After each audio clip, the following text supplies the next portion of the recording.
Salut tout le monde, c'est Nico et Mathieu du projet Dosia. Donc on se retrouve une deuxième fois pour la vidéo. On a eu des bons retours sur la première, donc on a décidé d'en refaire une deuxième. Donc actuellement nous sommes à Guacharas. Donc c'est une espèce de grande falaise, c'est un superbe site. On peut y trouver des grottes à l'intérieur qui sont creusées. Il y a même des souterrains. On peut avoir des chauves-souris, des temples bouddhistes qui sont creusés surtout dans les souterrains et des grottes. Tout est plat et donc c'est un gros monolithe au milieu de nulle part. Voilà, très joli. C'est super. Donc on s'est dit pour la deuxième vidéo, ben voilà, on va la faire ici. Donc actuellement nous sommes le 26 janvier. On va reprendre tout ce qu'on a fait depuis le 4 janvier. Donc pour ceux qui n'avaient pas suivi, on s'était séparés pendant une semaine et demie. 10 jours, voilà, c'est ça, pendant 10 jours. Mathieu était rentré en France, moi j'étais retourné en Indonésie. Et donc on s'est rejoint à Kuala Lumpur. Donc on va repartir de ce point-là. Donc, le 4 janvier, C'est ça. tu es arrivé sain et sauf C'est ça. avec tous tes bagages? C'est ça. Parfait. Déjà, on partait sur de bons rails. Et avec des rillettes dans mon sac. Oh, ouais. Avec des rillettes et du pâté qui était arrivé de France. Voilà. Du pâté mytho pour faire un peu de pub. Vous pouvez pas imaginer après 4 mois là, c'est Avec un peu de foie gras et tout. le paradis. Ça change du riz. Ça c'était pour la petite anecdote culinaire. Donc qu'est-ce qui s'est passé? On est parti donc à Kuala Lumpur. Pourquoi Kuala Lumpur? Bon, c'est quand même la capitale, hein. Quitte à faire des petits villages, mais bon, on va pas y aller toute notre vie en Malaisie, on va quand même voir Kuala Lumpur. Et surtout pour faire nos visas pour la Thaïlande. Donc de façon administrative, on était obligés. Par contre, le problème, c'est qu'on est arrivé le samedi. Et donc le samedi, L'ambassade et le consulat. c'est C'est fermé. fermé. Le dimanche, c'est fermé. Donc il fallait rester lundi pour faire notre demande et attendre au minimum donc mardi. On ne savait pas combien de temps ça prenait. Donc on restait minimum mardi. Kuala Lumpur, capitale malaisienne. Énorme ville, bien entendu, avec beaucoup de buildings. C'est donc forcément très moderne. Tout est sécurisé par contre. Voilà. Pour trouver un hébergement gratuit, c'est très dur. Imaginez trouver un hébergement donc, dans Paris, gratuit, c'est pareil. Dans les petits villages, c'est un peu dire la bonne franquette. C'est ouais, t'es un bon pote, allez, vas-y, viens chez moi. Ou alors, tiens, installe-toi ici dans l'école, pas de problème. Ici, non, c'est barrière, les gardiens, la police, c'est beaucoup plus compliqué. Mais on trouve toujours des solutions. Donc déjà, la première chose qu'on a fait à Kuala Lumpur, c'est on avait checké sur internet, on avait trouvé la communauté catholique francophone. Donc on avait l'adresse, on s'est dit, bah alors là c'est l'opportunité, on va se faire héberger là-bas, ça va être sympa. Donc on a marché pendant plusieurs heures, sous la grande chaleur avec nos sacs, comme d'hab quoi, mais il est épuisant. Et finalement on arrive donc à cette communauté, et qu'est-ce qu'on y trouve? Maison de retraite. Donc, C'est une retraite. voilà. Donc c'était impossible de rester. Donc ils nous ont offert à manger. C'est sympa déjà. Et impossible de rester donc pour la nuit. Et donc il était tard, il allait être donc 18h, on avait marché toute la journée, on s'était excentré en plus un peu de la ville, donc du centre-ville, et vraiment très très au bord d'une deux voies, donc assez compliqué. Voilà, donc du coup, demi-tour, qu'est-ce qu'on fait? Il commence à faire nuit. Bon, on se pose à un endroit pour manger. Et là, qu'est-ce qu'on voit? On voit un homme qui débarque. Un homme qui débarque avec le maillot, je m'adresse principalement aux pongistes, le maillot de l'équipe d'Allemagne de tennis de table. Alors on s'est dit, là c'est... Forcément c'est un pongiste, hein. Je vois pas encore tout le monde peut acheter... Possible. Ouais, tout le monde peut acheter des maillots de foot sans jouer au foot, mais là un maillot de tennis de table de l'équipe d'Allemagne en Malaisie, sachant qu'il y a... C'est 500 licenciés 500 licenciés. 500 licenciés là-bas. C'était notre chance quoi. On lui a sauté dessus, on va dire, amicalement. On l'a tout de suite interpellé. Le gars super sympa, il s'appelle Yus. Qui travaille à la poste de Kuala Lumpur, le grand bâtiment de la poste à 6 étages. Donc il jouait bien au tennis de table. qui est quelqu'un de très drôle, qui sort des bonnes blagues. Sort des bonnes blagues, parle très bien anglais forcément. On a sympathisé avec lui. Et du coup, on nous a donné son numéro, son adresse mail pour revenir le lendemain pour pouvoir pratiquer un petit peu tous les trois dans son club ou dans les clubs de Kuala Lumpur. Voilà. Donc le soir même, forcément, lui dormait chez sa sœur à Kuala Lumpur, donc il ne pouvait pas nous héberger. Donc on a mis les hamacs sur 2 arbres, fait un petit chantier, en pleine ville. Quoi. En pleine ville, mais on a réussi à trouver des arbres. Voilà. C'est bien. C'est drôle. Voilà. Ensuite, le lendemain, il est revenu nous chercher, donc on est allé pratiquer avec lui, donc très sympa. On a rencontré aussi d'autres Malaisiens qui jouaient. Il y avait 2 petites tables pour s'entraîner, pour pratiquer, c'était vraiment sympa. Un bon niveau en plus. Très bon niveau, Yous. Il m'a battu. J'ai perdu. Ah, même les autres, hein. Les autres aussi, on s'est pris des défaites. Hein. On s'est pris des défaites aussi. Et puis, très sympa de pratiquer. Ouais. Donc le soir, ce soir-là, nous avons dormi dans un gymnase à côté. Il pratiquait du badminton. Donc pareil, il y avait certains joueurs qui ont un très bon niveau. Donc nous restons spectateurs.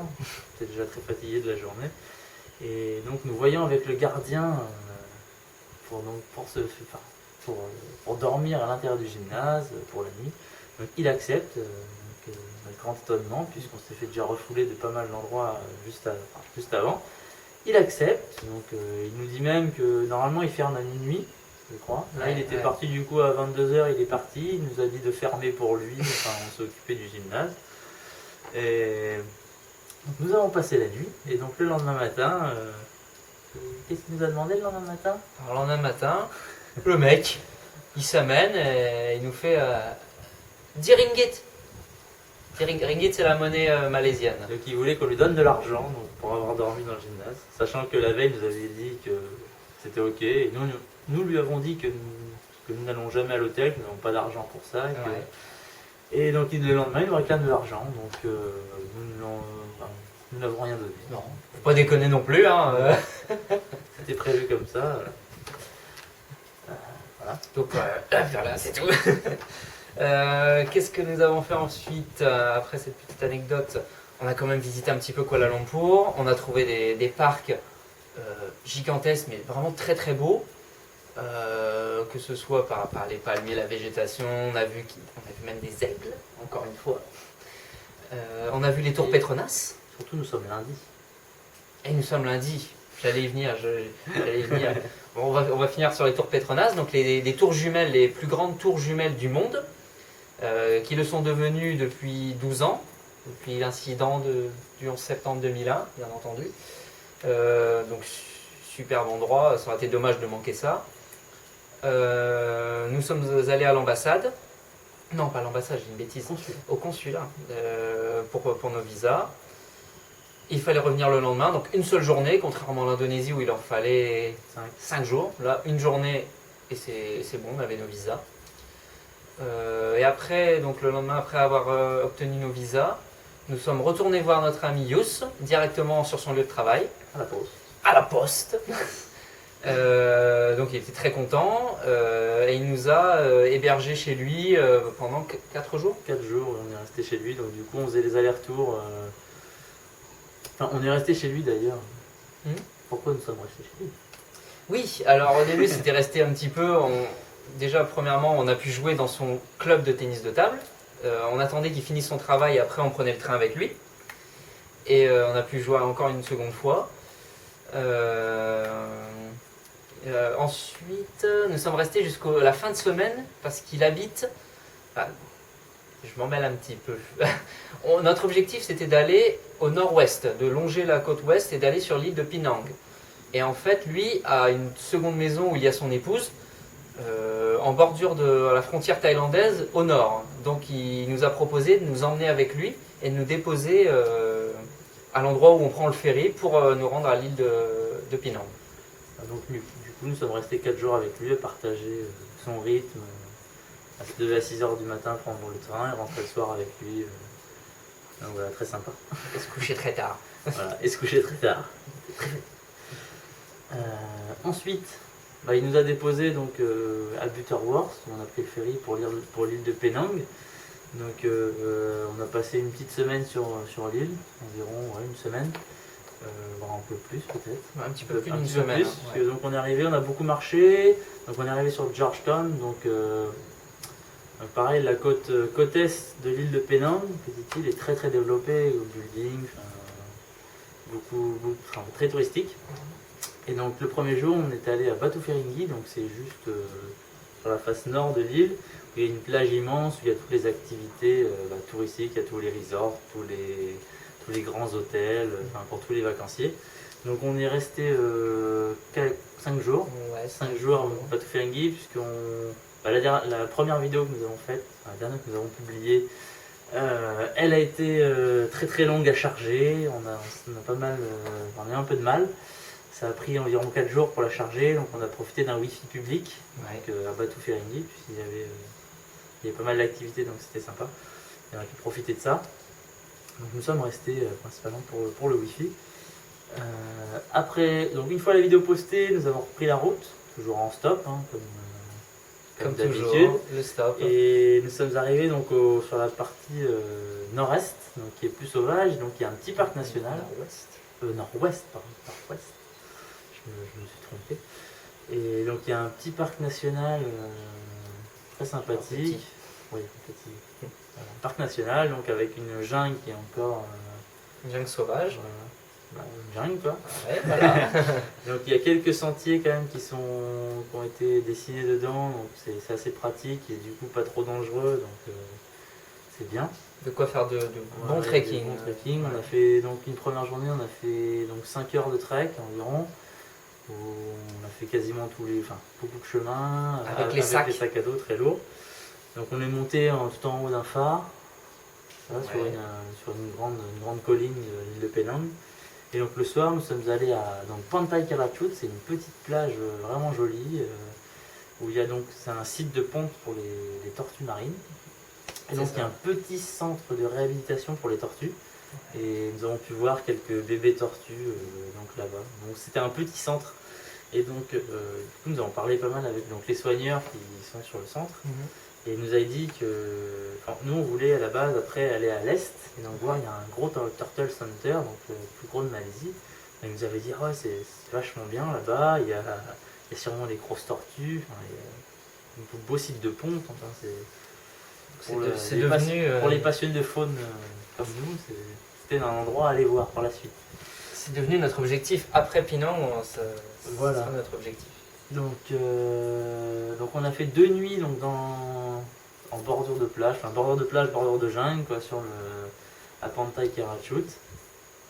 Donc c'est très sympathique. Et après donc nous sommes retournés, nous sommes sortis du parc et nous sommes allés vers le sud, donc toujours en stop. On a fait tout le tour de l'île. Et une fois arrivé au sud, on est allé dans un petit village de pêcheurs.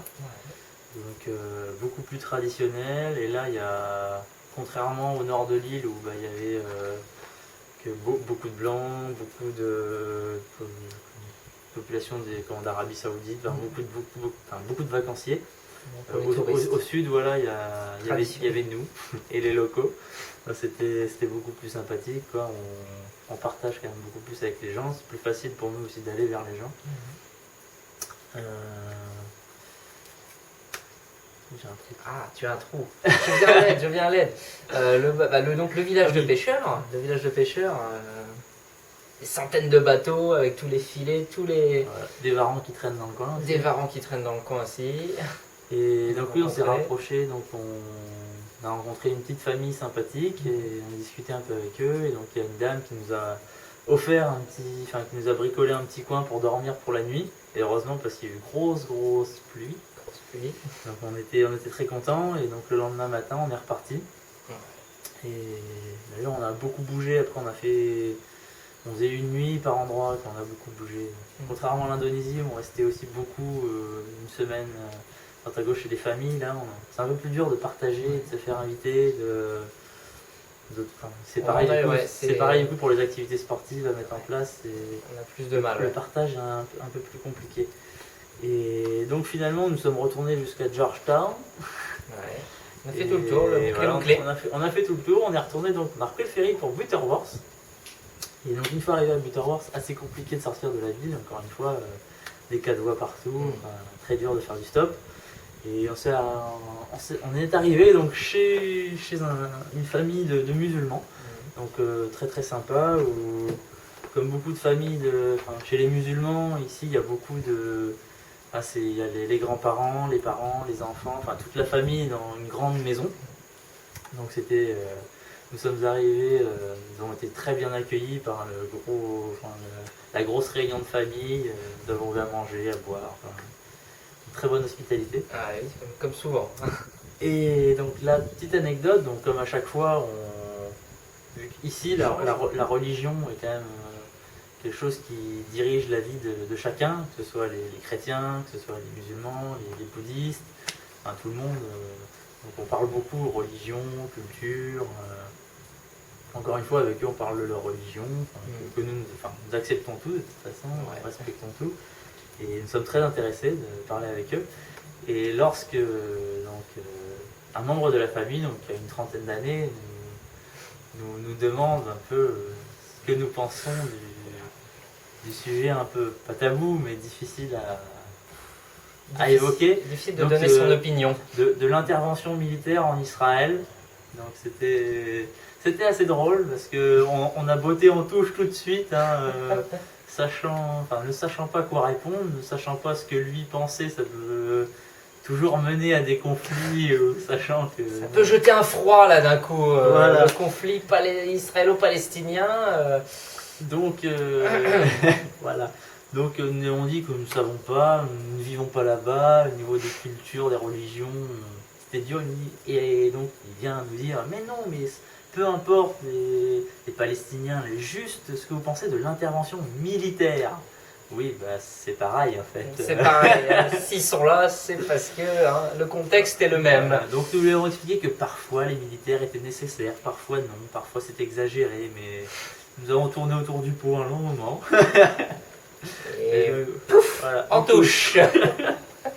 Voilà, assez rigolo. Mais sinon, enfin, un très bon moment passé avec eux, vraiment super. Et donc le lendemain, nous avons repris la route vers l'est, donc toujours en stop, comme ça. Et donc ça s'est révélé encore une fois assez compliqué quand même. C'est plus compliqué. Ouais. On a du mal à avancer, on y arrive toujours. On y arrive toujours, mais on essaye tout. Hein. En bord d'autoroute, on arrête sur les feux. On prend des plus petites routes, on essaie vraiment un peu partout, on interpelle tout le monde, les stations d'essence. En une journée, on parcourt la même distance qu'en Indonésie. Sachant qu'en Indonésie, on roulait vraiment pas vite et ici, on roule très vite. Sauf qu'ici, on passe beaucoup plus de temps sur le bord de la route que dans les voitures. Ouais. Donc voilà, c'est un peu délicat. Donc on a bougé tous les jours. Tous les jours. Et donc on a rallié la côte est et donc sur la route. Parce que c'est la saison des pluies en ce moment. Donc traverser la province de Kelantan, donc montagneuse, en bordure de Thaïlande. C'est des coins vraiment très très jolis et pareil, énormément de pluie en ce moment, donc il pleuvait toute la journée. Donc pareil, impossible de faire quoi que ce soit, à part attendre dans un coin. Attendre la petite éclaircie et hop, on peut reprendre une voiture, on essaye. On s'abrite tout de suite, un coin pour dormir. Du coup, personne n'est dans la rue, personne n'est dehors. Donc c'est assez compliqué. Et donc sur la route, nous avons fait notre première nuit dans une mosquée aussi. Donc nous sommes rapprochés aussi des musulmans. Ils nous ont très bien accueillis aussi donc dans la mosquée. Donc voilà. C'est interculturel, on dort partout. On a fait l'église, on fait la mosquée. On va faire le temple bouddhiste bientôt. Ça va venir. Ça va venir. Oui. Et donc nous voilà arrivés après sur la côte est. Ouais. On est arrivé dans notre objectif. Voilà, donc on descend de la côte nord-est même. Et donc nous sommes arrivés donc, finalement au Turtle Center, donc gros centre de réhabilitation, grande plage, c'est la mer de Chine du Sud, donc gros site de ponte. Sauf que donc nous sommes arrivés au Turtle Center, donc il y avait une fille à l'accueil et c'est pas la saison. On est arrivé tout joyeux, on va voir les tortues, on a fait 3 jours de route pour ça, sous la pluie, en stop, et on arrive, comment ça, c'est pas la saison? Et donc du coup, il n'y a pas de tortues. Du coup, on a vu pas mal de documentation sur les sites de ponte. On a vu des photos, on a vu pas mal de choses. Comment ça se passe au niveau du centre pour les œufs, pour les éclosions des œufs de tortues. Et on a vu tous les bassins où ils gardent un peu les tortues avant de les relâcher, mais on n'a pas vu. Pas de tortue. Pas de tortue.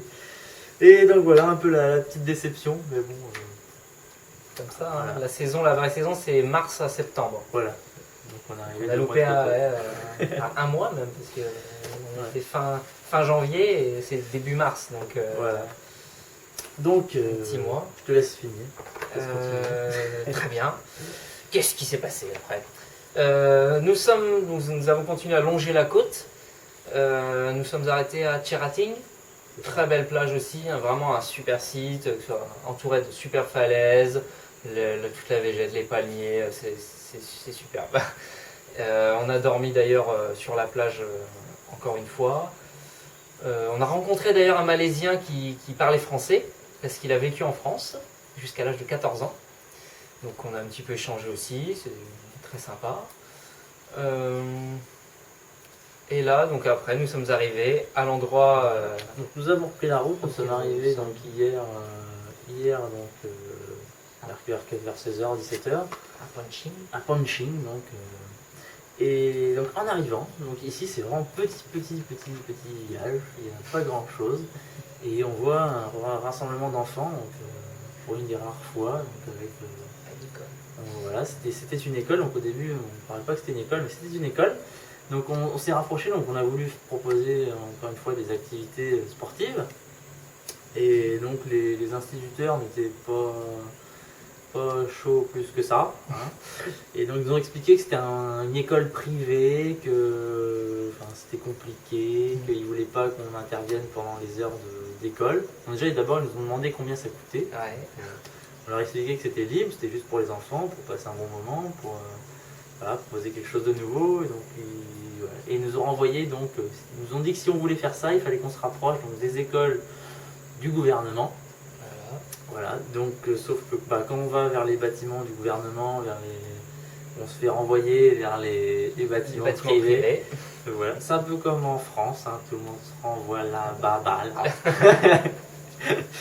Donc voilà, tout le monde se renvoie la balle un peu et finalement c'est compliqué quoi.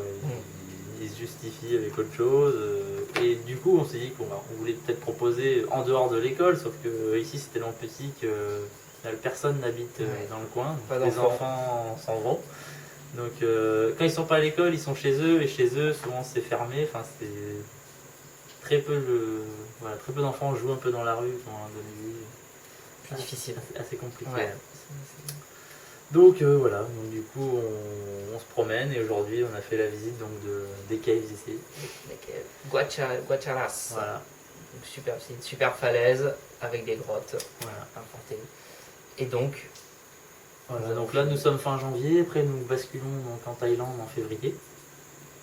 Donc on espère que ce sera un peu plus facile pour nous proposer des activités ou s'intégrer comme en Thaïlande au final. Donc on verra bien, je pense que ça devrait aller. Le peuple thaï. Les Malaisiens sont très sympas, attention. Ah oui. Ils n'ont pas dit que. Nous avons été très bien accueillis partout, très bien, mais plus compliqué pour partager après les activités. Sur les bâtiments, tout est structuré, tout est sécurisé. Comme on l'a vu dans la dernière vidéo. Après là, donc le programme, c'est on va retourner à Kuala Lumpur. Donc déjà parce que prendre l'avion pour Bangkok. Et puis on va retourner voir notre ami Yus. Voilà. On aura sûrement quelques jours à tuer, on va dire. Donc voilà. On va retrouver notre ami Yus. On va sûrement refaire un petit peu de ping. Voilà. Surtout que j'ai une revanche à prendre puisqu'il m'a battu 2 fois. Donc il mène 2-0, donc il faut que je le batte. Hein. Et lui a une revanche à prendre sur moi parce que je l'avais battu. Donc c'est bien. Tout le monde a des revanches à prendre sur tout le monde. C'est bon, ça va être un petit esprit revanchard, la bonne compétition à venir. Ça nous intéresse. Donc voilà, donc on vous fait donc un petit coucou à tout le monde. On salue tout le monde, on vous embrasse tous, tous ceux qui nous suivent. Et puis continuez à nous suivre surtout. Voilà. N'hésitez pas à proposer quelque chose, à nous envoyer des messages. sur ce que vous attendez, si vous voulez Si plus vous de trouvez récits. que la vidéo est bien, dites-le. Si vous trouvez que c'est pas bien, Dites-le. Donc voilà, on essaiera d'améliorer pour la prochaine fois. Enfin voilà. Bon bah. À la prochaine. Ciao. Tchou. Je vais doucement pour aller éteindre parce que tout à l'heure je suis tombé. Ça Ah. glisse énormément. Courage, courage. Ciao.